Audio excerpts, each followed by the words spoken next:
Welcome to the Creation Station. We'll create it for you. We're glad you're there. Welcome to the Small Scale Life Podcast. Learn, do, grow, and be a little better every day. Welcome to the Small Scale Life Podcast.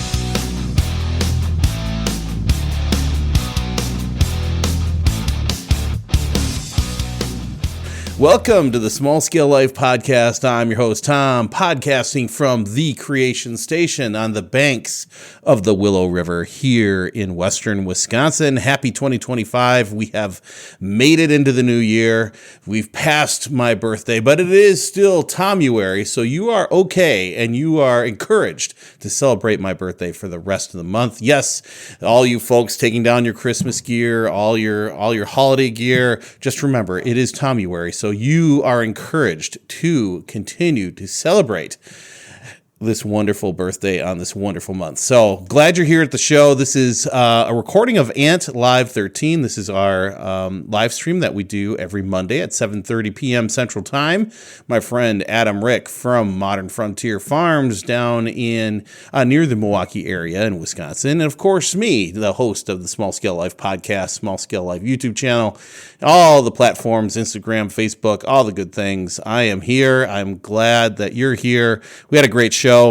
We discussed the wins, losses, lessons learned from 2024. And we also started the show with a little fun thing, little project that I've been working on here since the holidays. I've started a new thing. And as you know, if you've been following my Instagram and other social media platforms, YouTube in particular, you've probably seen lots of birds, lots of pictures of birds, videos of birds doing all kinds of crazy stuff here at the landing. Since we're on a river, we do have wooded areas nearby. We get a lot of birds that come through. We have the migrations, the spring, the fall, but there's a lot of birds that hang around all year round. And, you know, it's cold outside. If they're cold, if you're cold, they're cold. So bring them inside. Well, we're not going to bring them inside, but we are going to bring them some food. So thing that I'm working on is some homemade suet. So we're going to talk about that, a little challenge that I've been running here the past couple days at the landing. And it takes an interesting turn towards the end of the show. You'll see what I'm talking about. And I blame Adam. That's all his fault. And the audience that was tuning in, they also weighed in. So you'll just have to stay tuned and you'll see what I'm talking about. So yes, we're going to get into some wins, some losses, lessons learned. Try to tie in, it's really funny because Adam's talking about small business stuff and I'm talking about gardening and bird and, podcast stuff. And I at some point in the show, it's like, I flipped the switch and decided that I needed to tie in what Adam was saying with what I was saying. So I was trying to relate the two and show that it's not just small business, but it can also be gardening or other things that this applies to. And I think it worked out real well. So really super excited about the show. It was really good. We had a great time.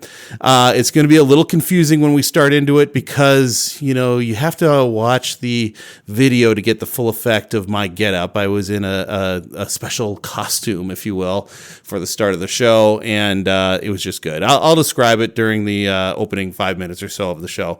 And it's all good. So I hope you had a great holiday season. I'm so thankful that you're here and joining us on this journey in 2025. I feel like it's going to be a good year, really good year. A lot of good stuff is going to happen. So stay tuned. Stay with us. We've got good stuff coming. Yoga Kitty says hello. She's right here by my side. And I'm glad you're here. So remember to learn, do, grow, be a little better every day. Let's get into the show. Thanks for being here. Let's go.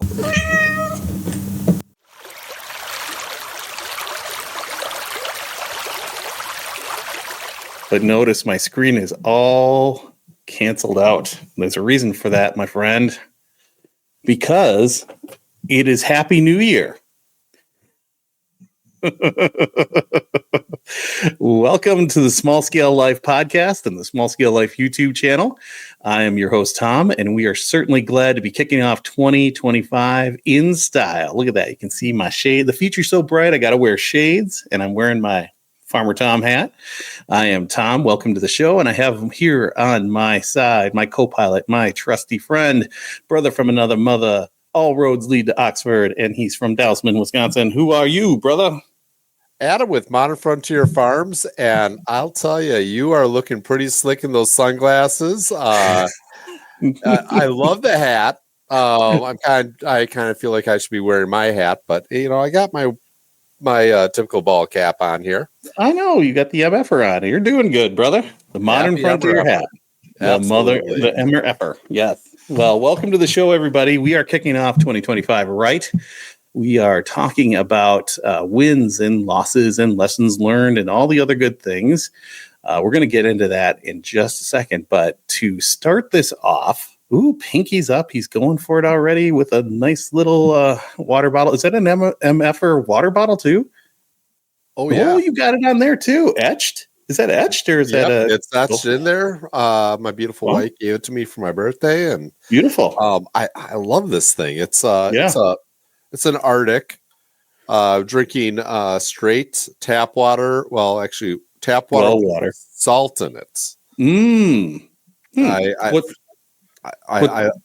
Go ahead. What's your solution? Like tablespoon or teaspoon or something, or what? It's a pinch. It's just a pinch of salt, just to give it some other flavor besides just water. This month is World Carnivore Month. Ooh. So I am doing the carnivore challenge, eating nothing but really good meats for the entire month. So skipping out all the carbs, all the vegetables and everything. I did it last year, and I felt great. Lost a lot of weight right off the bat. My joints didn't hurt. I just felt really good. Towards the end there, I was craving salad, which is something I rarely do. Yeah, that's interesting. But nonetheless, it is something that I really it's a good challenge, and I do feel healthy.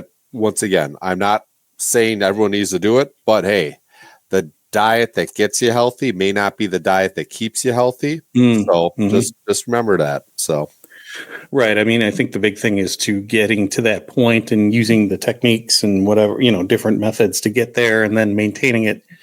And then it just becomes part of your life, I mean, what I found, because I lost over 25 pounds doing the whole 30 back-to-back last year, when you stop and then you kind of slide back into what you're doing, then your body does weird things and says, okay, here you go. Here's all that weight back again. Thank you very much for trying.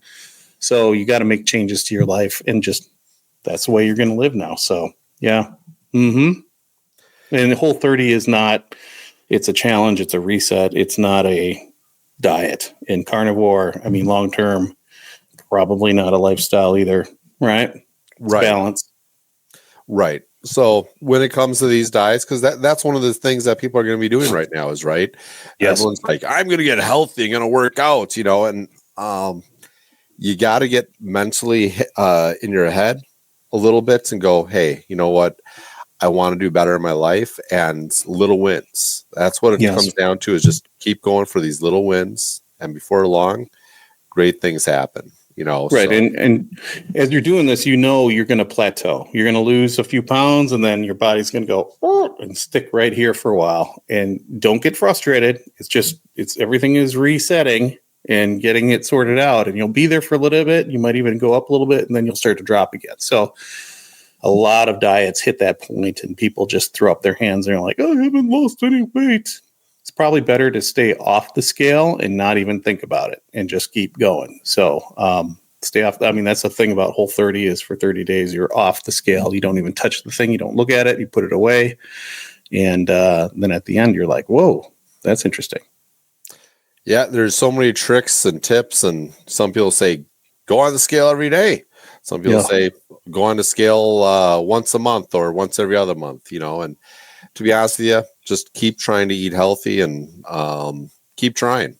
I should probably lose a couple pounds. I'm in my 40s now, and I got to watch myself. I got to be there for my family, and, be able to do the things I need to do, when it comes to working on the farm and taking care of my kids. I got young kids yet, Yep. No, I know. I hit the hit that 50 barrier a couple of years ago, and it was just my birthday. So I am keep going around the sun. So I've got to, focus on the next steps and how am I going to be here for the next 20, 30 years. So I've got to make sure that keep moving and get rid of some of this so I can be there. So, good stuff. I wish you luck on the carnivore. We'll be checking in on that. I'm definitely, one of my things we're going to be talking about is clean eating, and that's something that we're really going to be focusing on this year.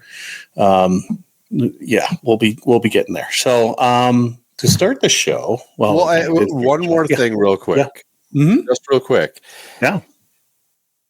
I didn't say happy birthday to you, so I apologize. Happy birthday, old man. You look good for your 60s. Oh, hey, no. I didn't break that barrier yet. Holy cats, that's a whole new barrier. Oof. Well, if we're doing the show, we'll be doing a live for that one because that's a big milestone. Good grief. One more thing I was going to say about the weighing yourself thing every day. So when we were down in Texas, the ladies were talking about how weight is just bouncing up and down, especially for ladies, where one day they're up like 10 pounds with water and then the next week they're down. And it's just a crazy thing. So if you're weighing yourself every day, you're really setting yourself up for frustration. So, stay away from the scale, focus on what you're doing. You'll be surprised over time. Pay attention to the way the clothes are fitting. That's a better indication. You can even take measurements before you start or photos and just see where you go after 30 days or so, and evaluate that way. But stay off the scale. It's just going to drive you nuts because I know I've done this many times and it just drives you freaking nuts. So, voice of experience there. So thank you. Yes. I am another year around the sun. My future's so bright. Got to wear shades. So I've been doing a little something, gearing up for other things. And so I've been playing with something, Mr. Adam. What have I been playing with? I want to know. Yeah, I got some examples right here. So if you've been on the Small Scale Life YouTube or Instagram, you've seen that I've got these little babies and they actually smell really good. I mean, I would eat one if they didn't have birdseed in it, but these are homemade suet bars. Okay. And I've been testing it in my backyard because that's where all the animals go. I have tons of birds coming in. I have some cool stuff, a male and female pileated woodpecker, northern flicker, red-breasted woodpeckers, all kinds of stuff back there. And been testing out these suet bars. And I have the regular and I have spicy. Okay. The squirrels, I have 12 hangry squirrels, 12 in my yard. And they eat everything in sight. So I was testing out the regular versus the spicy. Regular versus spicy. So what's your guess? What did better? Put both out in two different feeders. What did better? Okay, so what got eaten first? That's the question. Birds can't taste capsaicin. Right. Which is Correct. The spiciness. Yes. So I'm going to guess that the one without the pepper got eaten first because the squirrels got to it. That's an interesting choice. And a lot of people picked that because I was running a poll. I had the YouTube video out there and it was on Instagram and people were saying that. They all believe that. So we're going to watch a quick video. It's only a minute. It is not public yet. So this is the results of 3 days of it out in my feeder. So let's watch. Let's see. Let's put it up, shall we? Here we go. So this is a yet to be released video. And this will reveal. This is the big reveal. What won? Here we go. Well, hey, everybody. It is the Sundown Showdown here at the landing in western Wisconsin. So here to check day 3, our experiment. So this is my main suet feeder, where it's one of 2. And it's got 3 portals. And as you can see, there is nada in there. So this was the bird-friendly spicy suet, and let's go check the other one. So completely gone. Here on the hill, totally gone in that one. See, it's the sundown. Spicy stuff. And this one is also. Oh, look at that! Some left. So the spicy feeder. Huh. Shocking, shocking. There we go. Time to fill them both up and try it again. So I was really surprised by the results because I was like you. I was like, oh, for sure the squirrels were going to destroy all of that without the capsaicin in it. And I was surprised it left some left. I mean, and it really isn't fair because the birds were hammering on that too. So I was just really surprised that there were some left. That caught me by surprise. So I loaded everything back up and they're out there. We'll check it tomorrow and see how they're doing. But yeah, there you go. So the capsaicin, the spicy one, went fast. So both went really fast. 3 days. I mean, they're about 1.25 inch plug by 4 inches long, and they just get eaten really fast. So now, did you switch locations of the spicy? No, I didn't. I should do that just to get an equal test. Yeah. That'll be round 3. I'll do that in 3 days. So yeah, good call. I like that. So not scientific, but it's been a blast. You know, I like cooking and making something that my little friends like. There you go. So that has been what's happening in my kitchen. And it's been a lot of fun, actually, to test these different recipes out. And I gave some to some friends to test them in their feeders, and we'll see what happens. So hopefully I'll get some good responses back from folks. So, yeah. Moving forward with the connecting to nature element of small scale life.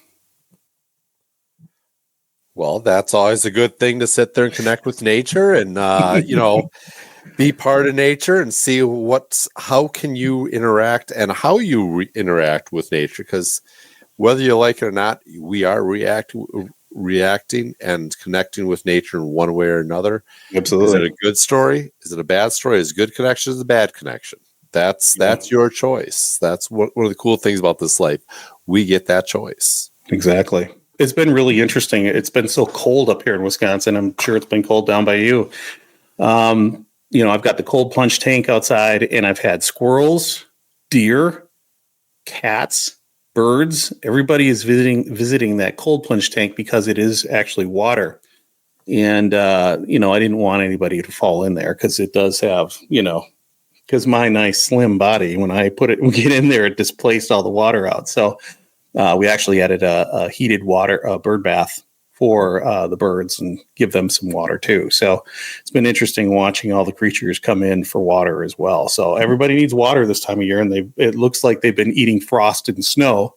So having that water source has been key too. So, and it looks more like a glorified dog dish. This one, it's not a pretty one, but it's functional. It hasn't frozen up. So that's been pretty cool too. Glorified dog dish. Perfect. Absolutely, my brother. Absolutely. So what's happening over at Modern Frontier Farms? Right now we're just kind of maintaining. We still have a few of those gift boxes that I was selling left. So we're going to be trying to figure out good uses for those. So if someone's still interested in them, they're still available. Weather actually hasn't been too terribly bad. We're threatened with this deep, cold, well below zero as highs, and then it never materialized, and we were getting, those 14, 15 degree days, below zero at night, but it wasn't that bad. Right. We've been really lucky and really fortunate. It's hit a lot of my friends west a lot more than it's hit us. We just kind of like, this is January, not a big deal. Right. So I have everything set up so that, and I should really take a video of that one day. My geothermal water for my cattle. It's Ooh, pretty cool that sounds interesting. Yeah, that sounds really interesting. Julie, she for my birthday, she was looking at these heated water bird baths, and she got me a poultry one that's like interesting. I've never seen anything like it before. It can hold 2 gallons of water, and it's got this heating thing underneath. And it's like, whoa, I don't know, some kind of vacuum waterer thing. I don't know. I was like, this seems a little. And it's supposed to be like in a barn or enclosed area away from the elements. So I'm like, this is not quite the thing. But I would love to see your geothermal operation there, brother. Yeah, it's literally a insulated tube in the ground, and then it has a little toilet bowl plunge on the top that lets water in whenever it goes down, and then it fills up. And it's a pretty cool, pretty neat little system. How'd you design that? Did you just come up with it, or did you see it on YouTube? Oh no, it's I bought it like that. It's it's by a company called Corbett. It works great. It doesn't really freeze up that much, and when it does freeze up, I just sit there and go out there and I whack a couple like an inch of ice off the top of it, and cows start drinking, and they're good for the day at least. Yeah, because that's always a struggle on the homestead, is how to keep water going for your poultry and for your cows and everything else. So it's a struggle that people talk about, especially on the homesteader chats and all that kind of thing. So that's good. Well, and I have to say, go ahead. We'll just consider that a win, right? Mm-hmm. Yeah. I mean, this little tank heater in the cold plunge tank has been working like a charm. And I've had 2 or 3 inches of ice on there. And especially when I came back from vacation, because I wasn't going to run that while it was gone. And I turned that thing on and bam. I mean, it took time, but it thawed out. So it's a really good tool as well. So got to have the right tools to do the job, man. So absolutely. Yeah. And can confirm your gift boxes were fantastic. We ate them a lot. Pinkies up. Pinkies up during our charcuterie board for Christmas. So awesome. It was really good. So if you want to get some great meat, we just ran out of meat sticks too. So talk to this guy. I need to talk to this guy too and order up some meat sticks. So they're delicious. Delicious. They're addictive. Oh, yeah, they are. Well, let's get into the main topic of the show. We got 17 minutes in already. So shall we jump into it, my friend? Absolutely. Let's do that. Yeah. So topic is today, wins, losses, and lessons learned of 2024. 2024 was a good year. There were no failures. It was all just wins. All I do is win, baby. I believe it. I believe it. So tell us about one of those wins. Ooh, yeah. So I would say one of the biggest wins that I had this year was actually for the first time since 2020, having a good a garden that I built and is secure from the deer, and got a really great harvest of tomatoes, zucchini, and basil. What else did I get out of there? Yeah, some cucumbers and some green beans. I mean, it was a great experience again to actually have that garden. I mean, on the farm, I had comfrey, I had asparagus, and I had potatoes. But it was kind of in the process of figuring out how I wanted to do that. Oh, we had apples too in the orchard, but it wasn't like a garden like I've got right now. So that was huge. I mean, since 2020, man, it's hard to run a blog and podcast and videos on gardens and not have anything for almost 4 years. You know what I mean? So that was a huge win. Huge. Sounds very happy. Yeah. You should be happy. That's a big one. Yeah, totally, man. So how about you? My biggest win of 2024 was I grew the business 6 times. That's huge. Not doubling it, but 6 times. Yeah, that's huge. So it took a lot of work, learned a lot of lessons, but yeah, it was great to sit there and go and get that relief, because it's been a couple years really kind of focusing on this, and then this year yes, yeah. Success. We're able to succeed this year, and knowing that if I keep down this route of working hard, hey, it's eventually going to get to where I need it to be, and where I can go and say, all right, I built all this. It's just keep working, and everything else success is inevitable. Right. Well, that's great, dude. I mean, that's a huge jump, and this is year 3, right? Year 3. We're coming into year number 3. Okay. I mean, it's really good, dude. Congrats. And you have worked hard. I mean, going to all those farmers markets, I mean, it wears a person down, especially going and people aren't sure. And maybe I'm going to buy some next week. They're at them. I'll be back. And never see them again. Yeah. Right. Yeah. So, and this week, I should probably point out, it was one of the biggest losses. Turns out to be one of my biggest wins. 3 years ago on Friday. So it's my anniversary of really going full time in this business. I got laid off on January 10th, a few years ago. And it was one of the hardest things to sit there and go, okay, what do I do now? And I couldn't do the job anymore. My sciatica was killing me. I was walking around with a cane. My knee was killing me. My ankle was killing me. Everything hurt. Right. And I wasn't even 40 yet. I was 39. And to sit there and go, wow, I'm able, what am I going to do? And, having a supportive wife really was a great thing for me. And she said, hey, we have this business kind of going, kind of the idea. How about you go full time? Just really focus on business to see what you can do. And I'll tell you what, I've become such a better person because of going down this rabbit hole of entrepreneurship. Right. Yeah. And it really is a shot to your ego, I'm sure, getting laid off. I mean, Jules had that situation happen this year, and it was, I mean, you can tell yourself, well, it wasn't my fault. The company wasn't doing that great, and, they needed to free up some capital and all that stuff. But, the capacity wasn't there, or the sales weren't there, or whatever, but it is a shot to your ego. I mean, this is what you're doing, and you believe in it, you believe in the product, and you're working hard, and you've done all these things, and then all of a sudden, boop, see ya. Here's your slip. Good luck. Right.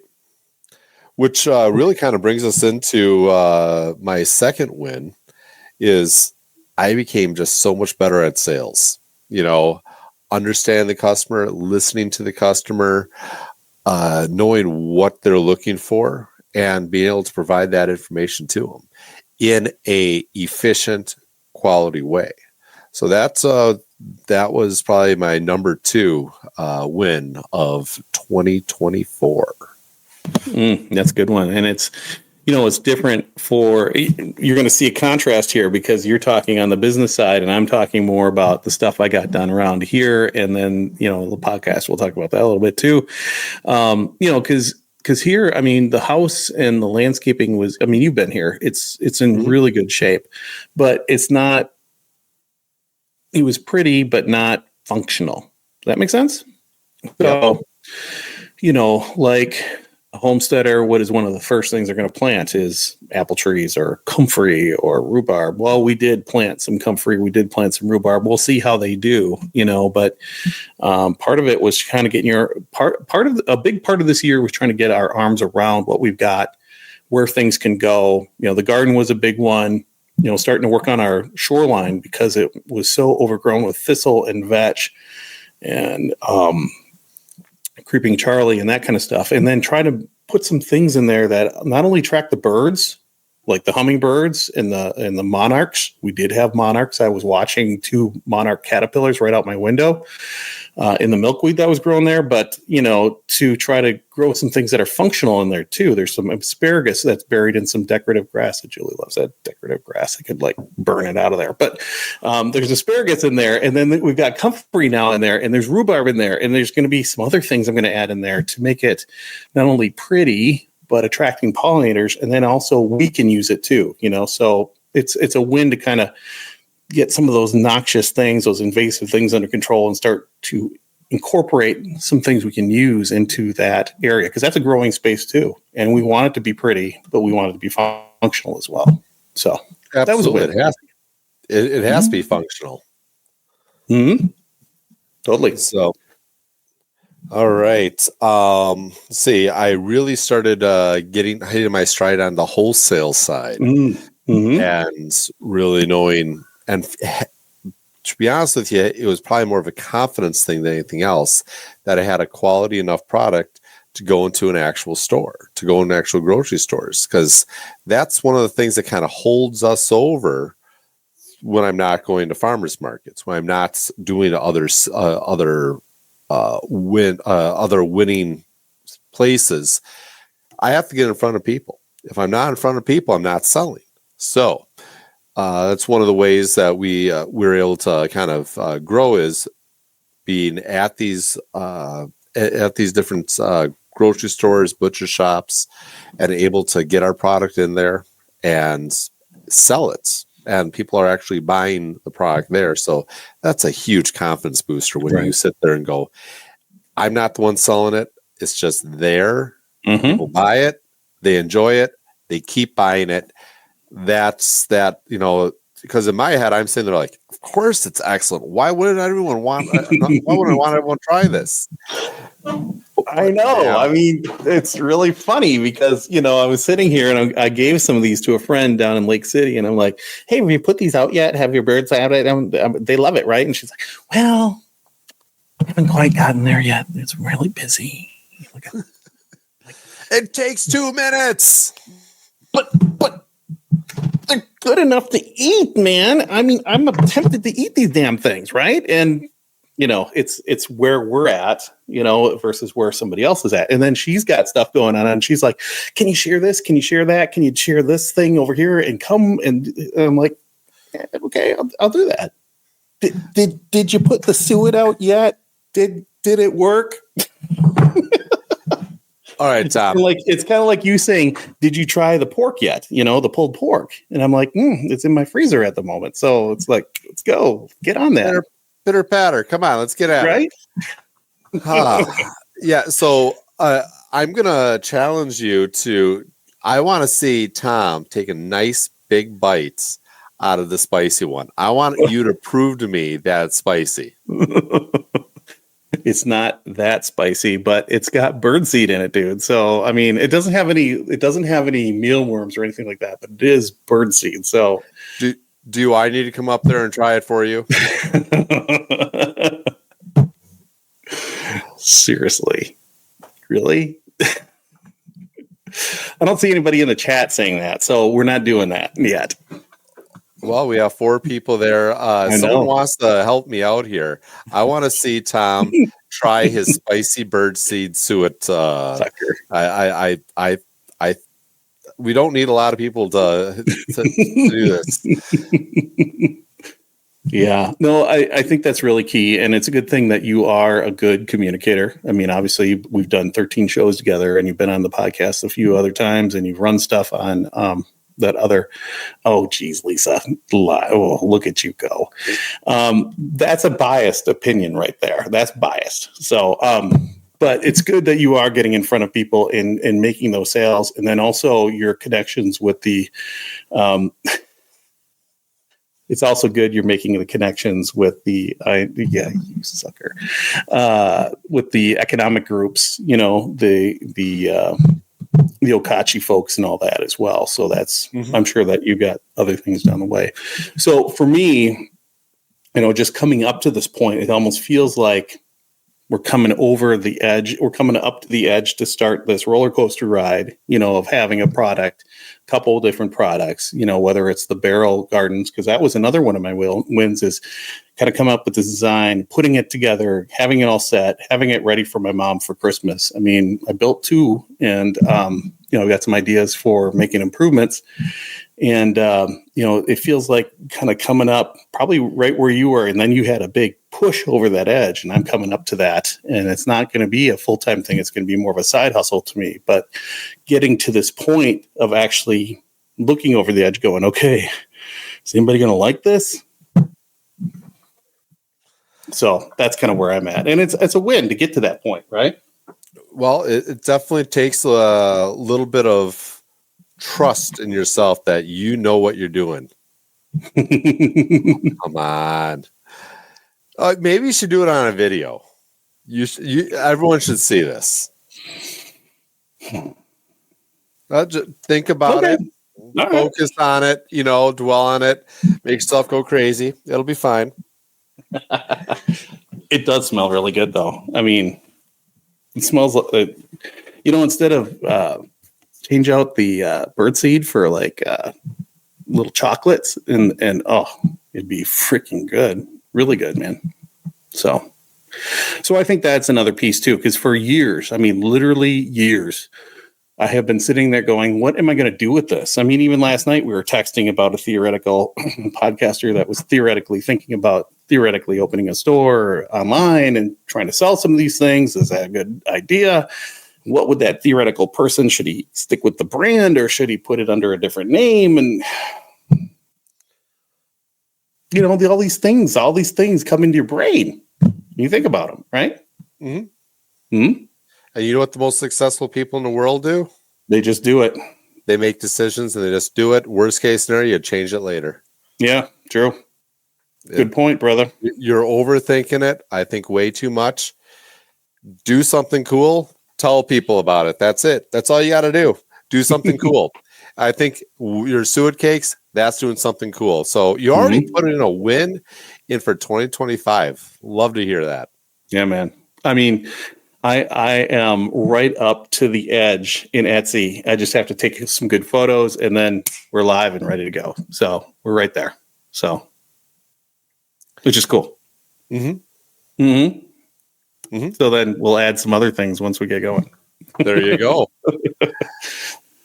So, let's see.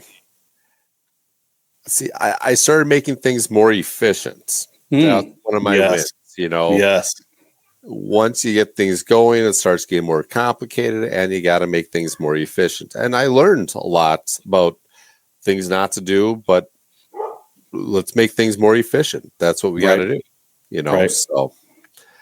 Yeah. And were you going to add on to that? No. Oh, I was going to say, well, this is something I've been talking about a few years, especially with Jules. When we were going to build the house, and even here, on the farm, we couldn't really, just with the age of things and the infrastructure in place, we would have had to invest a lot. But Jack Spirko talks about a lot systems thinking. Right? Think in systems, make it easy on yourself. Don't make it so complicated where you're wasting all your time is precious. It's our most precious resource. And if you're spending an hour, example for you, if you're spending like an hour and a half tearing down your booth, that's time where you're not spending with your family or moving to the next farmer's market or making a delivery. You're fiddle farting with that stuff. Here, I would agree. There is, the wicking beds is one of those things that is a huge efficiency thing for me because I travel and I'm not expecting Jules to go out there and water my stuff, and one of the drawbacks I saw, and maybe it's a loss that we'll be talking about, was the hybrid rain gutter grow system. It's basically a table and you have about a half inch of water in there. But when it's super hot out like we had, and I'm traveling in California, that water is gone, and suddenly cucumbers, which are 100% water, or even green beans or cherry tomatoes, they're going, I need water. And nobody's there, right? I should have told Jules to go and put water in that damn thing. But, it's systems thinking. That is why I'm changing over to these barrels to make it more efficient. I can have a bigger water reservoir on there, and the plants are just going to grow. And I don't have to sit there and water it. Jules doesn't have to sit there and water it. It's efficient, and that's key. We're all busy. We need efficiency. Well, yeah, you need to be more efficient and make those systems. And then what happens? What are you giggling at? Hey, well, I really like this comment. This is really good. I like this. Boiled that down. Yes, indeed. Absolutely. Yeah, we'd love to do that. So we've I don't know about you, but I've been involved with people that have very complicated systems, and you spend so much time burning hours, minutes trying to do something because they have certain ways and certain methods. And another great example of that is trying to find a bolt or a screw. You need that certain bolt or screw.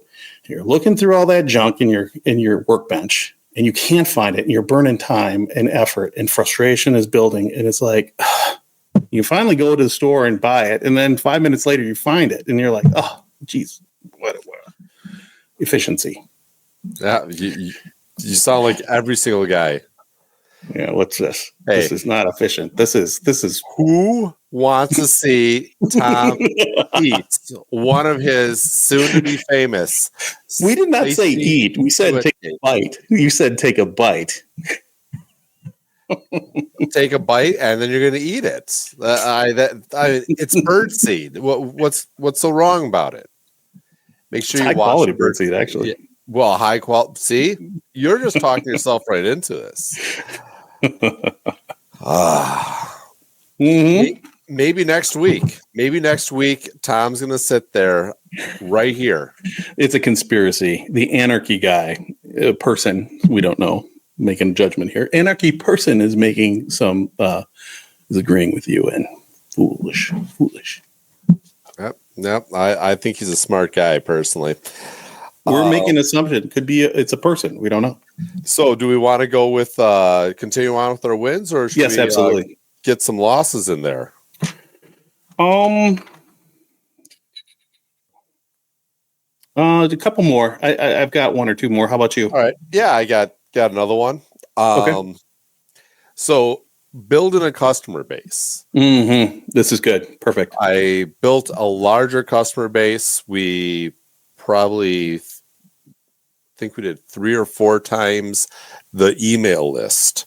The email list is key to have. It's important to have the email list and get people writing off and checking the email list and stuff. So, yeah, the email list we grew that, but the customer base in general really grew, and I'm really really happy about that. I'm starting to get some consistent customers where they call me up at least once a month. Even now, they're calling me up. Hey, Adam, we need this, we need that, we need some steaks, we need some chicken, we need some pork chops. We need a couple pounds of bacon, and I provide that for them. Yeah. So it's been really exciting, and that's I consider a huge win to have a consistent customer. That's awesome, dude. Yeah, I will dovetail onto that too. I think, just talking about the podcast and YouTube here, I mean, probably the high watermark for me was 2019 where it was banging, and we had really good listeners. I mean, there's shows that had 5,000 to 6,000 people have listened to those.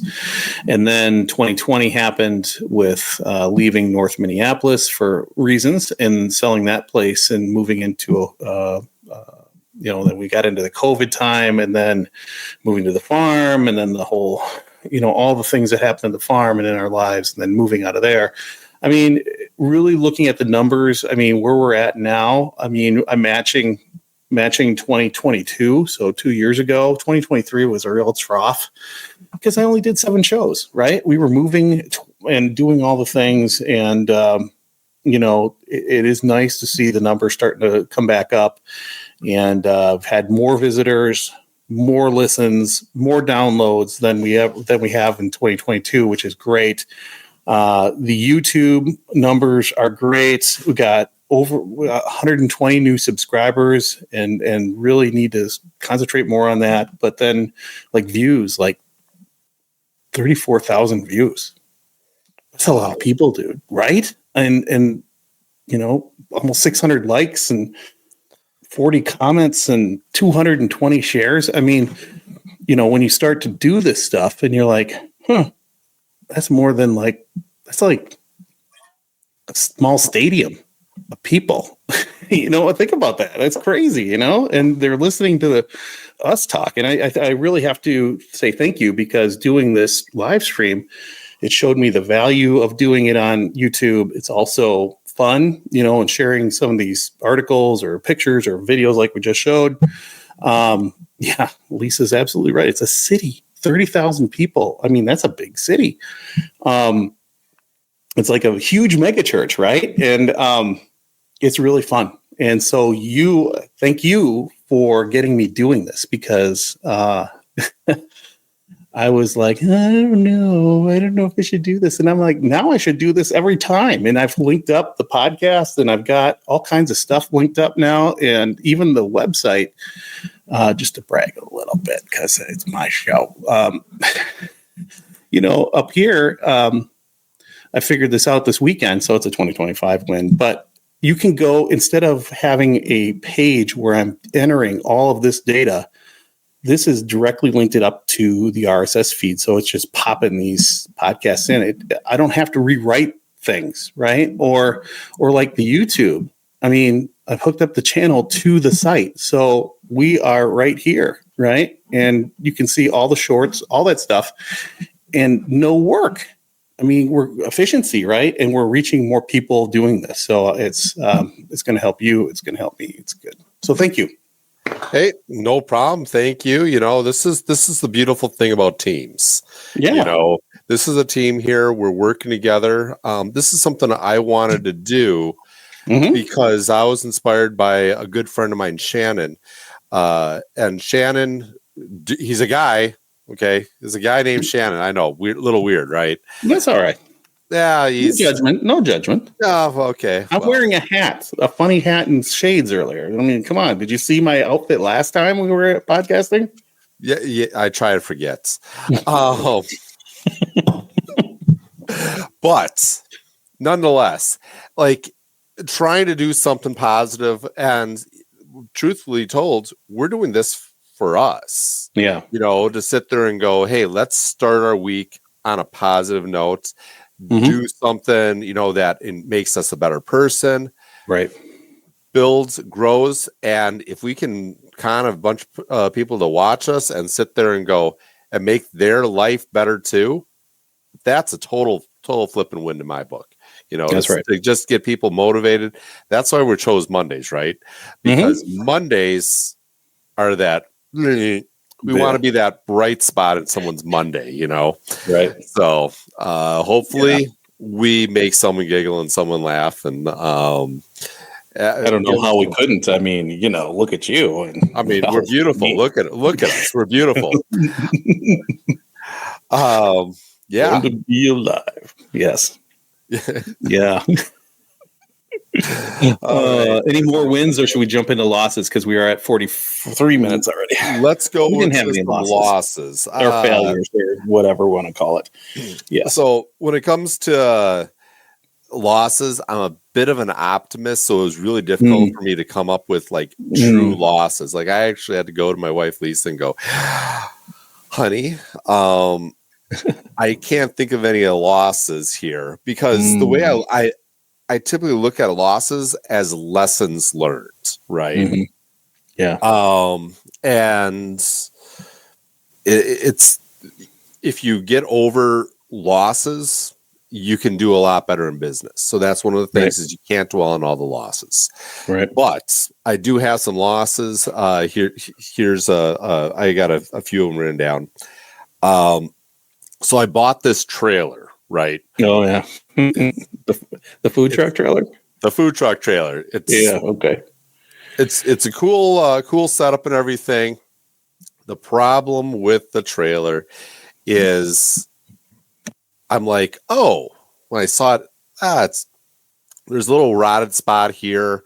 I just need to fix this and fix that, and it'll be fine. Right. Turns out that this trailer is not built like any other trailer that I ever worked with. So I have some issues with it that I have to find creative ways to fix. Oh boy. So that was one of the losses. I didn't understand what I was buying, and it's going to cost me a little bit more to fix it and get it up and going. That kind of goes into another kind of loss. So the idea to buy the trailer was for the food truck. Right. And there's going to be some interesting things of how the food truck moves forward. When it moves forward, are we going to move forward with the food truck? We have some other good news coming up here that I'm going to keep you on the hook for. That it's like, do we direct our money to the food truck, or do we direct our money to these other probably a little bit higher value for in the short term, being that my friend that was going to run the food truck, she said, I can't do it this year. I'll do it next year. In 26? In 26. Now, she would help me with it in the short term, but there's so much that goes into it. Trying to, if I find the right sequence of events, maybe we can make something happen when 2026 or 2025 to make it run. But otherwise, it was going to be one of those things where it's like, I need you working on this truck 5 days a week minimum, where she could only commit to like 2, and those are Mondays and Tuesdays. So I'm like, I don't know if this is going to work out, and do I need to put my money in that position? So right. We have a trailer that needs repairs that I need to fix in order to move forward to do this. So that's going to be a big dilemma here in the future. Sure, that's tomorrow's problem. Today we're having fun. I mean, would it make sense to sell that trailer and kind of maybe get a little better one or something where you didn't have to invest a lot of money or that kind of money and effort into, while the other situation kind of, I mean, this is not really food truck season unless you're down in Austin, Texas. We went to one down there and it was delicious, but I'm sure these are all things you rolling down in your conversations with your ultimate business partner, right? Absolutely. Absolutely. Yeah. There's a lot of things that can be done, that will be done, and just it's kind of like more or less one step at a time. Let's keep our focus, and that's part of one of the, I guess, I'll go lesson learned real quick here. When you're in business and you have to fix and build one thing first, get that going, and then you can move on to other things. So yes, you're splitting yourself in 2 different positions without having the first base up and going is only going to lead to headaches and problems and heartaches and tears, so we have to find ways to totally nail down.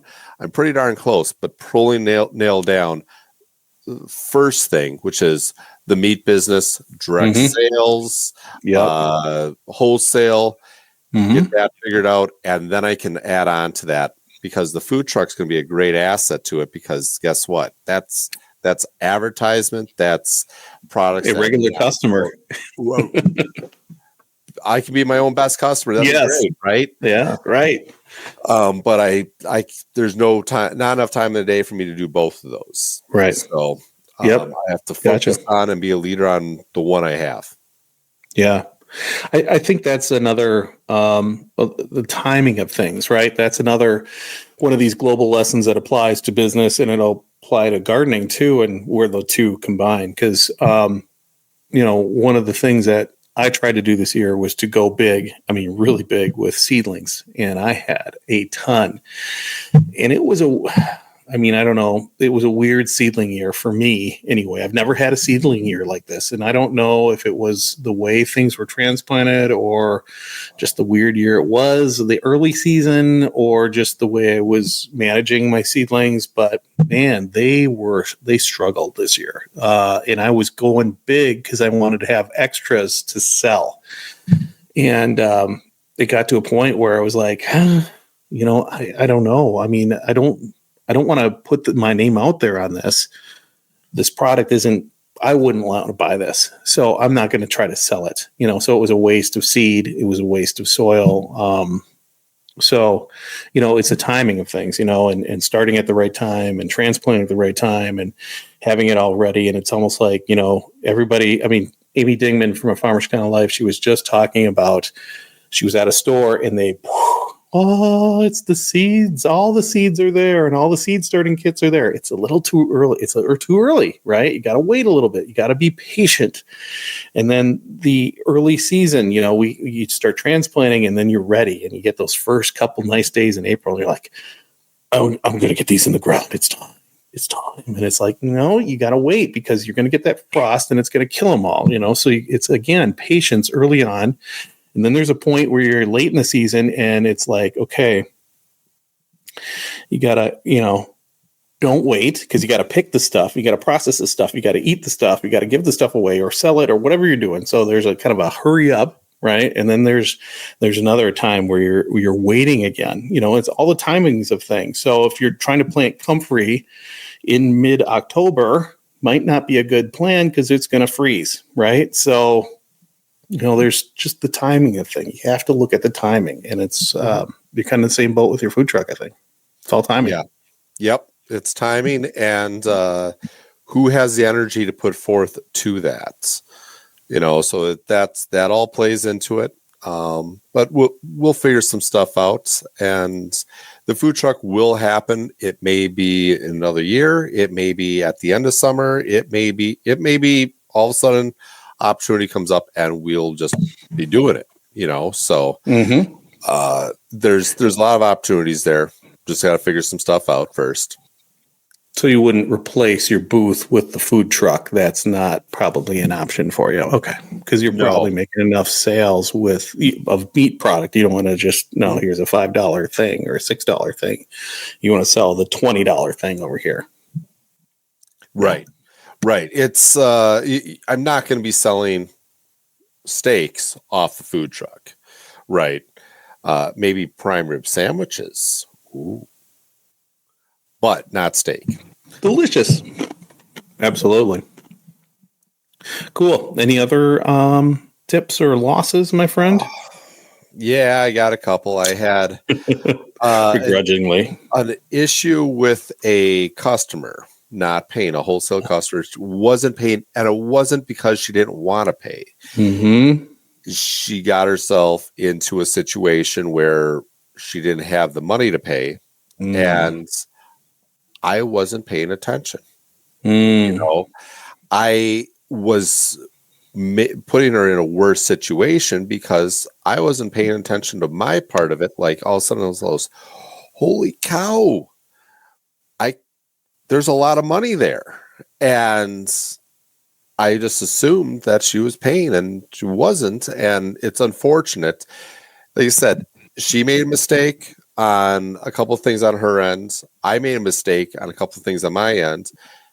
And instead of me sitting there going, you owe me money, I'm taking you to court. Yeah. I stopped, said, hey, what's going on here? Are we going to be able to fix this? How can we fix this? Are you going to continue on? Because it was a lot. And I was sitting there almost thinking I wasn't going to get paid. There was that scary part, like, oh, I might be out tens of thousands of dollars, and so I was like, okay, where are we?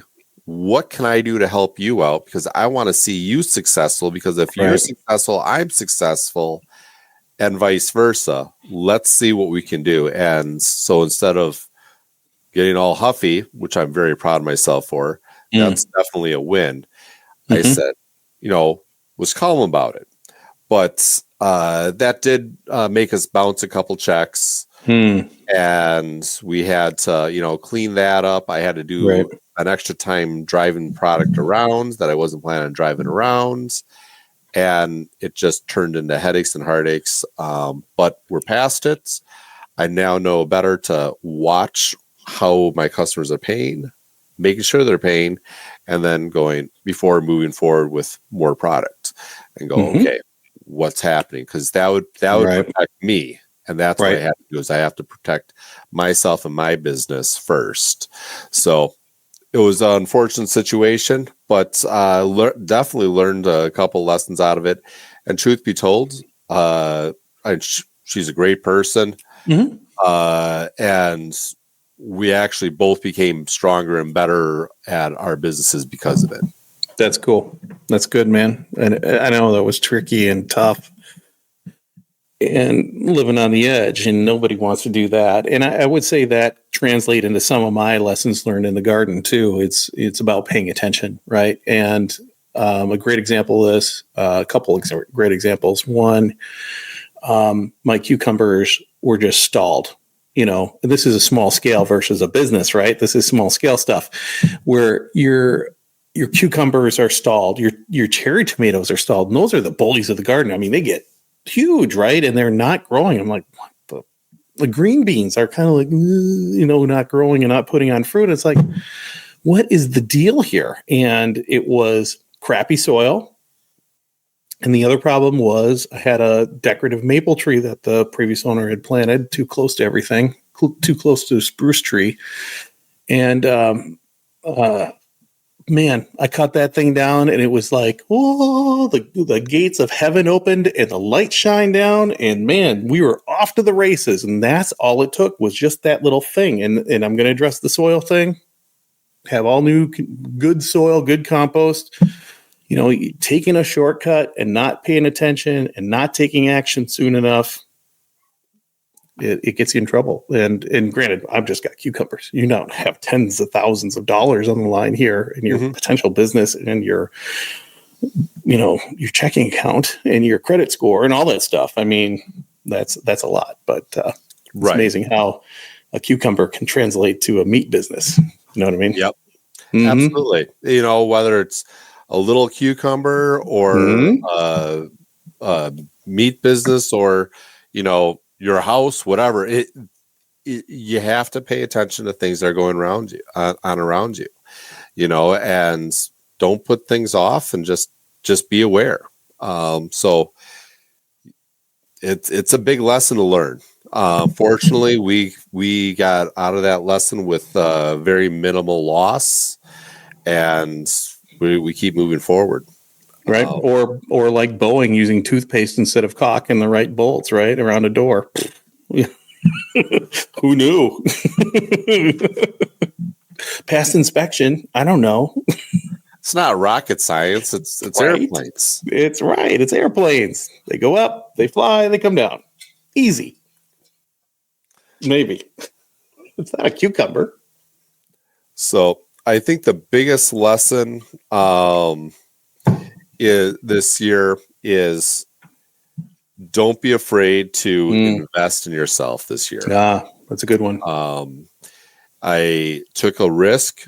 I learned a lot. I took a job at a grocery store selling meats as at the butcher shop at a grocery store. So I understood things. So it wasn't about making money when I in my slow period. It was about learning some good products, learning how to work with people, learning what my customers would want. So that really was a great investments this year in myself, and don't be afraid to spend money to make money. You have to invest money into it, invest money into yourself, invest in that education, whether it's an online course, whether it's just sitting there for a day and watching some YouTube videos. YouTube University is great. It really is. And anyone that says it isn't, whatever. You don't need that kind of negativity in your life. Right. Yeah. And you're absolutely right about that. Investing and stuff. I mean, this was a nice little fun guy that we're going to add to the mix. It's a nice little, that was my Christmas present there, kind of my birthday present too. So new technology. I would agree totally about that. I mean, learning, just these plugins. I mean, the only reason that I started looking for that plugin to put on the website is I saw Nicole Sauce from Living Free in Tennessee. She had a third site. She's got her coffee and her website, and then she's got her own personal site for her professional speaking. And she had a plug-in there from Libsyn. I was like, she's got every podcast on there. I want that because I'm tired of typing this stuff in and forgetting for a week or two. And then all of a sudden, it's right there. So that, just looking around and seeing what other people are doing, spending that time instead of just bing, bing, bing, bing, bing, doing all the different things, that getting better with the technology, understanding it more, doing some more research. That's huge. I mean, I'm sure there's steps that I'm missing for even posting YouTubes. I mean, or YouTube videos. I mean, we should be, I've been doing this for a long time, should have more actually than over 2,000, subscribers. So what am I doing wrong and how can I improve that? That's something that's on my list as we go forward here too. And I think one of the big tips too is being consistent, spending the time to learn and then being consistent and disciplined to, if it's every day you're doing this, then every day you're doing this, and some way, somehow get it out there and keep going. I mean, one might tank, one might go viral. Who knows, and just keep going. I think that's one of the biggest lessons for me as well.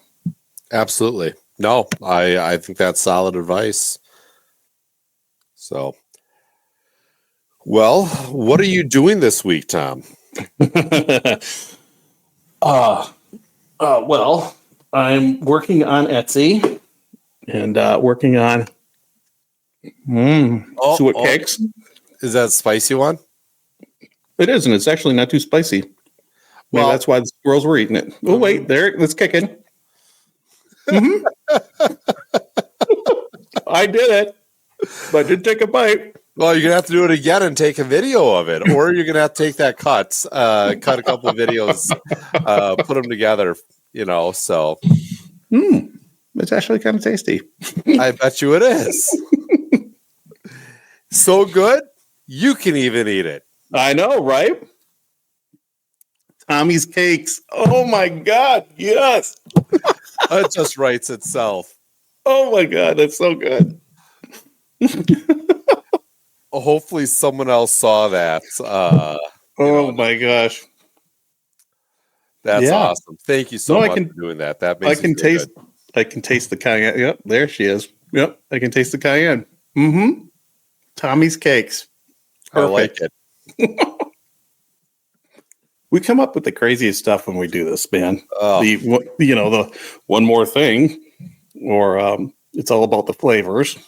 Mm-hmm. Can't believe I ate the damn thing.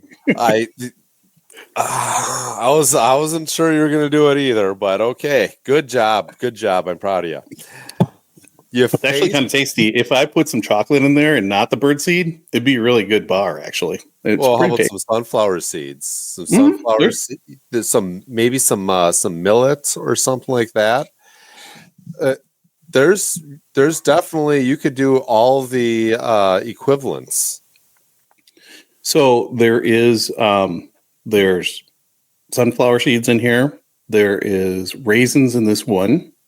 There is some millet in here. There's oats. There's some lard, peanut butter. Some peanuts are in there as well. Whole peanuts. So yeah, it's man. A protein bar. Oh yeah, it's a protein bar. Absolutely. I don't know why it was such a big deal not to eat it. Well, you're getting over the hump of, okay, I'm going to eat a suet cookie, a suet bar, a Tommy's Cakes. Tommy's Cakes. There you go. Oh, my God. Bada boom, bada bing. You come up with these ideas, So actually what I'm doing this week is I am making a mold. Most of the industry standard it appears to be a 4x4, 4-inch by 4-inch square of suet. These are actually the size of bars of soap. So I want a 4x4 mold to match industry standards. And yes, I could use the plastic that I could get at the store and all that stuff. But I want my own mold. So I'm going to make silicone molds to make this, because it's so easy to pop these in and out of this mold, of these molds. So I want that for a bigger suet cake. So that's something I've been learning, watching videos. Now I got to go get the materials and make this happen. So very cool. Yeah. I'm excited to see this. Eat one on the channel and put it up on the Etsy site, right? Absolutely. How about you? What's going on with you? Are you eating suet cakes? No. I'm just going to be doing my carnivore diet. I'll be just eating meats. We'll leave the seeds out of it. Well, I'll eat the suets, just not any of the other stuff. Yuck. No, there's no insects in this. So if anybody's like, "Oh my God, he's eating grub worms or something," no, there's no insects in there. It's all just seeds and stuff. So good stuff. Cool. So yeah, this week just have to got a side job I got to do tomorrow, and then later on this week, let's see, I don't even know what the chili cook-off. I almost forgot about the chili cook-off. Oh, yeah. Or not the chili cook-off. I already won the chili cook-off. Yes. We're doing a chili feed at the Nice. Dousman House right over here in Dousman, Wisconsin. It is going to be some delicious chili. I won 2 years in a row, won the Dousman chili cook-off. It's my smoked barbecue brisket chili. Ooh. Obviously made with my meats. Yes. Delicious, dude. So is the other competitors, are they going to be up there and trying to uncover all of your ingredients and try to beat you? It's just you, right? Yep, just me. I'll be selling bowls of chili. All the proceeds go to the local ATV club. Cool. Nice. So that we can keep building the ATV club, doing some cool stuff with that.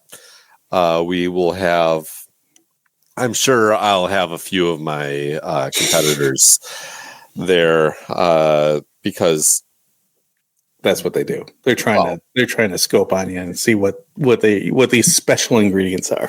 Truth be told, one of my competitors is actually hosting. So the Dousman House lost to me, and he's a gracious loser. And he said, "You know what? You had a damn good chili.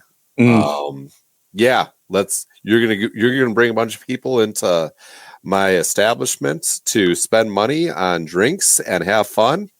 Oh, heck yeah, come on over, Adam." So it's a big team effort. A great guy. So I'm very, very happy that he was willing to, even though he lost, he goes, "Hey, at least I lost to a really damn good recipe." Nice. That's good. That's good. Now, did any of those people have noodles with their chili? The church or the Dousman House? I don't know. I didn't. You don't serve with chili noodles with your chili, do you? No, but I do put beans in there. Oh yeah, that beans, yes. Yeah. Totally. Okay. Yeah. Well, so I've been told that beans is wrong too. That what I really have is taco soup. What? Whatever. But no, I don't put any noodles in it. But we do have, it's a very meaty chili. I didn't get to try anyone else's chili. I was so busy working that day selling my products. You were so busy winning, you didn't have time to try these inferior chilies, man. You were just winning. I tried one other chili, and it was good. No, I tried two other chilies. They were good, but they were just the ones right next to me. That's all I got a chance to do. Gotcha. Cool. How many chilies total were in there in the competition? I want to say there was like 14, 15 chilies. Ooh. That's pretty cool, dude. That's awesome. Award-winning chili. Yep. 2 years in a row I won. No, you wouldn't. If the future... I love it when Lisa chimes in. So you wouldn't do chili in said food truck, would you? Or would you ever do that? Yeah, I would consider doing chili at the food truck. There's my food truck would mostly be based on smash burgers. Yep.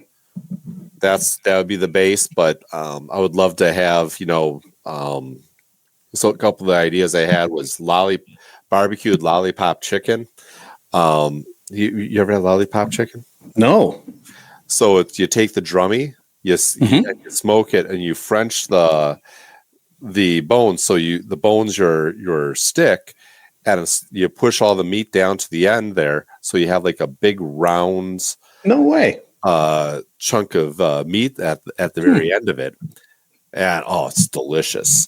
It's kind of like fancy way to eat wings. Fancy. Yes, fancy with pinkies out as we eat our wings. Yes. You can also do, I'd probably be thinking about doing some wings, prime rib sandwiches, take some animals that I felt don't quite deserve to be steaks, don't quite deserve to go home with one of my customers. They can be done as a smoked prime rib and then sliced and then put on a sandwich. That sounds good. Amazing. It is. Now I'm starving, dude. Now I'm starving. And you could have, Tommy cakes on the side. Oh my God. Cracking yourselves up, aren't we? Yes, I am. So, we got a lot of cool ideas on how the food truck can go and what we can do with it. But we have to figure out a couple things first. So little by little, we're moving forward. Yep. It's the game is usually won by inches, not by massive chunks. Those are always great to get, but it's always, if you watch any of those football games yesterday, it's usually a game of inches. So I know. Yep. Ugly games. Really ugly. Cool, dude. So we both have a full schedule. We got a lot of stuff going on. I think it's exciting. Well, I'm excited to see what 2025 is going to bring us, what we can bring to 2025, and to be able to hang out with a few of the people that help us along this journey as we go. Absolutely, and we do appreciate the folks that have stopped in and listened to the show, watched the show, the people that will be listening, because this does become the podcast episode for the week, the main podcast episode. And we do appreciate you all. The audience is growing, so it's fun to see that as well. So you can always catch us Monday, 7:30 Central here on the Small Scale Life YouTube channel. And maybe we'll have to do one on Adam's YouTube channel. That'd be kind of fun. We'll have to check and see if we can do that on yours. Because there are rules about audience and all that stuff. Yeah. But it's fun to get interactions with people. It's fun to play off of those interactions. So folks, you need to tune in 7:30 Central and go to the Dousman House to get some awesome chili. When is that again? It's Saturday starting at 1:00. You can come over, grab yourself a bowl of chili. We'll have all the fixings there. We will probably also have little 1-pound containers of deli containers, so you can take some chili home with you. Nice, man. I need to get my hands on some of that. Do you need tickets or anything, or do you just show up and do your thing? First come, first serve, and come early so it runs till it runs out. Nice, awesome. Well, that'll be fun. Got to take some pictures for that, dude.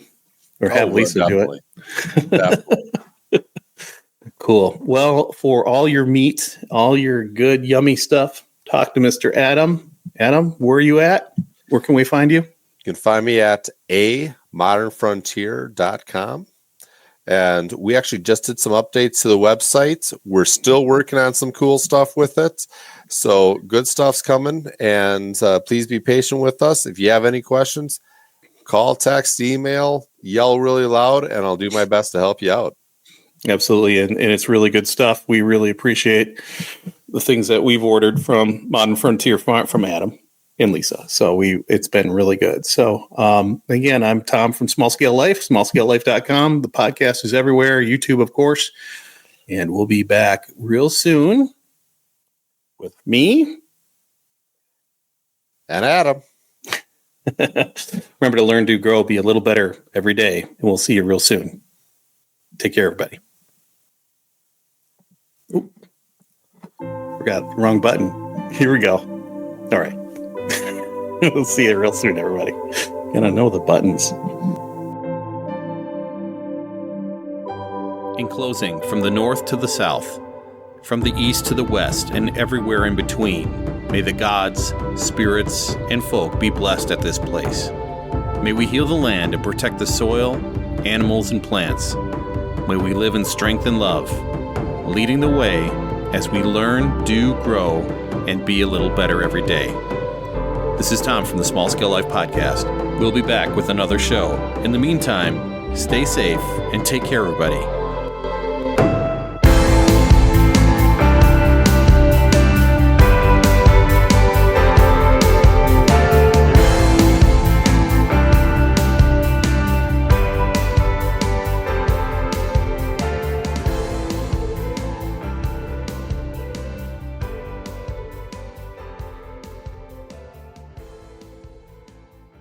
This has been a production of Small Scale Life Media. This is the greatest show. All right, we're ready to go here.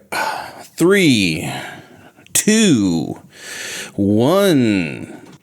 For the past 2 weeks, Julie and I have been... Oh, really? Is that what you're going to do? Hello? Hello, kitty cat. What are you doing? Why are we doing this right now? Of course I'm going to record. Why are we doing this? What are we doing? Why are we doing that?